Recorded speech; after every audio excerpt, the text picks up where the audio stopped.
we've just got to keep old growth forest because that's where we come from. This curl on our ears is not fashioned to pick up sounds from TV or iPods. This is to pick up the faintest sound off the forest floor. Our eyes are set back in our head so that we can move swiftly through forest, safely keeping our vision. Our bodies are created to live with forest, and so is our heart. We've got that bond with forest, which is why we put pictures of wildlife, flowers, forests on our walls, not chainsaws and bulldozers.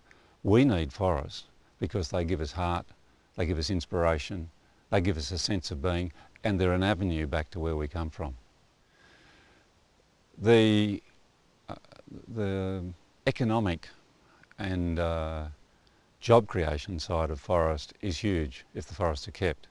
In Tasmania already, the tourism industry provides more than 5 times as many jobs as the logging industry.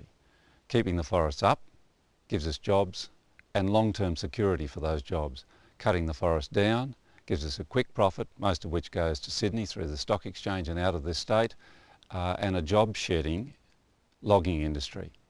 It's job shedding because it's automating, it's agglomerated, machines are replacing people. You can't do that with tourism. Tourism these days depends on people being educated, on being introduced to forests, on being told about it, on those forests being protected. It's job rich and people pay good money. In fact, the fastest growing part of the tourism industry is the ecotourism business, where people from big cities, from New York to Tokyo to Beijing to London, want to know about forests. They've lost their familiarity, they haven't been brought up in forests, but they reconnect quickly and it's fascinating, enjoyable, and people pay good money for it. The logging industry argues that we need to be cutting down forests, but when you get to it you find that 90% of the forest is being cut down to be exported to Japan, China, Korea to make paper, ends up on the rubbish dumps of the Northern Hemisphere, greenhouse gases coming out, making climate change worse. We don't need to be cutting our old growth forest for Australia's needs. We have 1.5 million hectares of plantations, many of them mature, more than enough to meet all Australia's wood needs for paper, for furniture, for house building. We simply shouldn't, don't need to, mustn't keep logging our old growth forests. It's not in the national interest. The Greens have a transition strategy in Tasmania to keep some areas, which have already been roaded and partially logged, for the ongoing production of specialty timbers, high quality craft wood, really magnificent rainforest-based furnishings and so on. But that's it.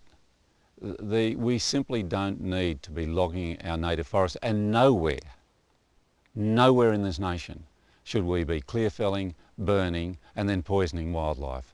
And that industrial logging, which has been destroying so much of the natural fabric of Tasmania and elsewhere in Australia, has got to be brought to an end. It's last century, it's not this century. The Tasmanian wedge-tail is a cousin of the mainland and a bigger cousin. It's one of the 6 largest eagles on the face of the planet. A wingspan of 2.2 metres, more than my handspan. And yet this creature, and it's an ancient one, depends on the forest, nests in the forest. It exposes its chicks and knows just where to be to give them the morning sun. And the forests are being cut down from under it. Now, that creature cannot survive the destruction of forests. In fact, academic studies from Melbourne University and Forestry Tasmania itself show that if we keep logging according to plan, particularly to facilitate Gunn's pulp mill in northern Tasmania, then in that part of Tasmania the eagle's risk of going to extinction goes to 99%. Keep logging, extinction. The old growth forests of this planet make our spirits soar. They also keep the eagles soaring, and together we need to share this future. We need to pass the forests and the eagles on to our children so their spirits can soar as well.